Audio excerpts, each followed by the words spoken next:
Drop it.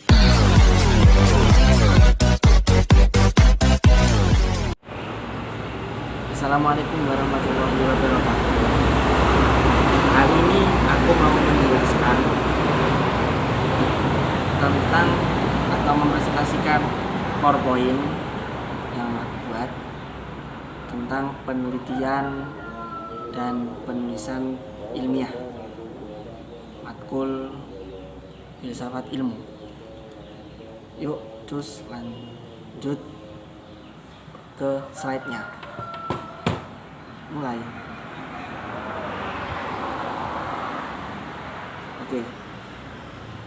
Oke. Tugas filsafat ilmu, penelitian dan penulisan ilmiah oleh Aulia Nur Rahman.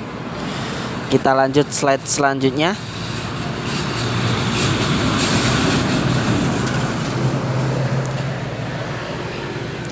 Pembahasan. Di tugas kali ini kita akan membahas apa saja? Kita akan membahas 1. Definisi penelitian dan penulisan dan hal-hal yang berkaitan. Terus yang kedua kita akan membahas tentang struktur penulisan dan penelitian. Kebalik. Terus yang ketiga, teknik-teknik atau langkah-langkah penelitian dan penulisan.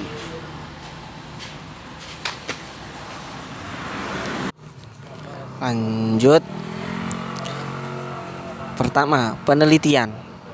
Penelitian adalah semua kegiatan tentang pencarian, penyelidikan, dan percobaan secara alamiah dalam suatu bidang tertentu untuk mendapatkan fakta-fakta atau prinsip-prinsip baru yang bertujuan untuk mendapatkan pengertian baru dan menaikkan tingkat ilmu serta teknologi. Penelitian merupakan sebuah metode untuk menemukan kebenaran yang juga merupakan sebuah pemikiran kritis. Artinya, kegiatan meneliti atau penelitian adalah kita mencari suatu fakta dari suatu kejadian atau masalah yang kita hadapi, yang kita teliti untuk mendapatkan sesuatu yang kita inginkan. Dan penelitian itu disertai juga dengan pemikiran-pemikiran yang kritis. Tuh. Lanjut. Metode penyelidikan ilmiah dalam kegiatan penelitian ada 2 macam pola berpikir, yakni 1.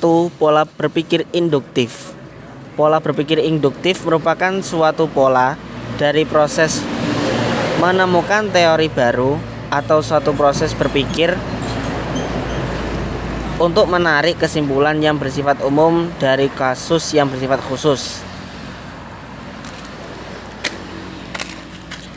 2. Pola berpikir deduktif. Pola berpikir deduktif merupakan sebuah pola dari penerapan suatu teori atau suatu proses berpikir untuk menarik kesimpulan bersifat khusus dari pernyataan yang bersifat umum.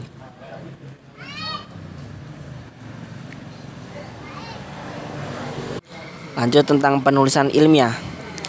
Penulisan ilmiah adalah karya tulis yang disusun oleh seorang penulis atau peneliti berdasarkan hasil penelitian ilmiah yang telah dilakukannya.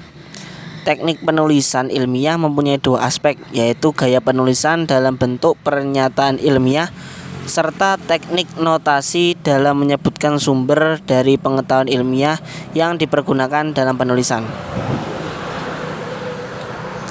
Artinya, kegiatan penulisan ilmiah ini dilakukan setelah kegiatan penelitian, yang mana kegiatan penulisan ini sebagai bukti atau dasar penelitian tersebut telah dilakukan. Setelah kita melakukan penelitian, maka kita melaksanakan kegiatan penulisan ilmiah. Lanjut. Ini adalah struktur daripada penelitian dan penulisan ilmiah. Yang pertama ada pengajuan masalah. pengajuan masalah itu menentukan latar belakang suatu masalah yang akan kita selidiki, kita teliti, kita cari kebenaran dan fakta-faktanya.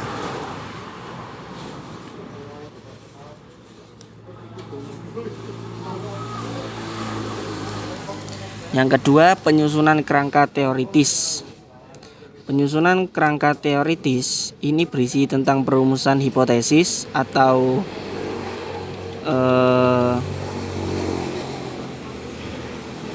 alasan, pengajuan hipotesis, serta penyusunan kerangka berpikir. Yang ketiga, ada metodologi penelitian.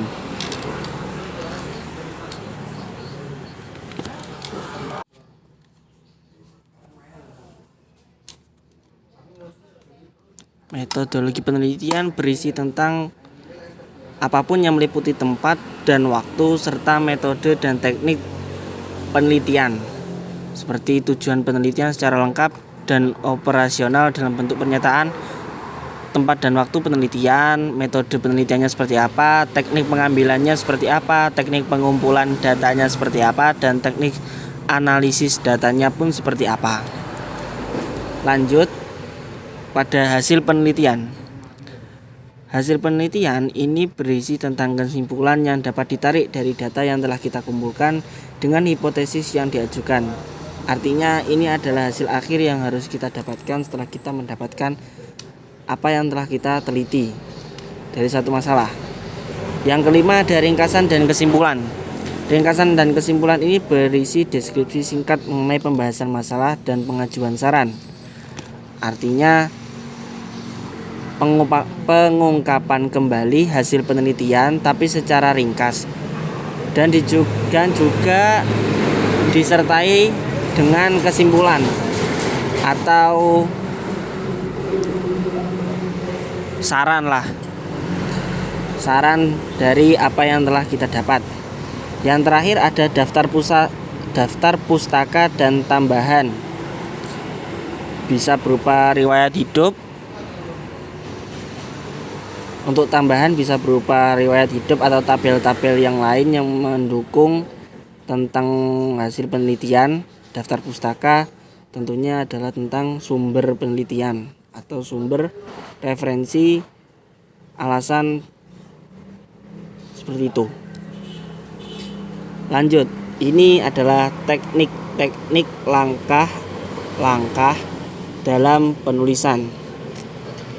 Nah, dalam sebuah peta konsep kita melihat penulisan laporan terdiri dari menyusun garis besar laporan penelitian, menyusun hasil penelitian, merumuskan kesimpulan dan saran, dan mendiskusikan laporan. Ini hampir sama dengan keterangan yang ada di atas.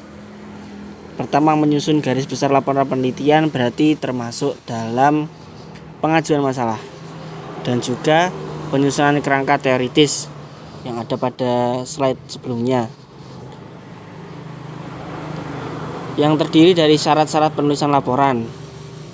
Karena dalam sebuah penelitian dan juga penulisan itu terdapat aturan-aturan yang menjadikan karya ilmiah itu menjadi sesuai dengan yang telah ditentukan. Dan juga ada bagian-bagian laporan penelitian seperti struktur tadi. Terus lanjut, menyusun hasil penelitian. Menyusun hasil penelitian terdiri dari rancangan penelitian, pembahasan dan analisis hasil penelitian, serta kesimpulan. Dalam artian ini adalah isi daripada penulisan. Yang ketiga ada merumuskan kesimpulan dan saran. Setelah kita menentukan inti atau isi dari pembahasan, kita menentukan kesimpulan dan saran. Kemudian mendiskusikan laporan. Ketika memang butuh sebuah keterangan atau informasi lebih lanjut, maka kita lanjutkan kepada mendiskusikan laporan. Dilakukan dengan panel, simposium, atau seminar.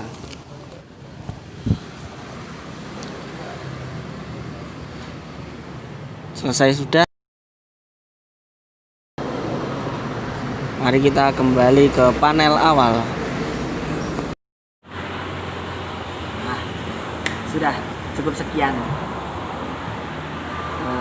Mungkin seperti itu gambaran atau penjelasan dari penelitian dan penulisan ilmiah untuk matkul filsafat ilmu. Apabila ada salahnya, saya mohon maaf. Mungkin teman-teman bisa komen karena kita upload di YouTube. Mungkin teman-teman bisa subscribe, komen juga kalau mungkin ada yang tidak paham bisa saya jelaskan mungkin nanti di komen. Silakan untuk bertanya, kalau mau bertanya komen. Silakan like dan subscribe. Terima kasih karena sudah menonton video ini. Apabila ada kurangnya saya mohon maaf. Wassalamualaikum warahmatullahi wabarakatuh.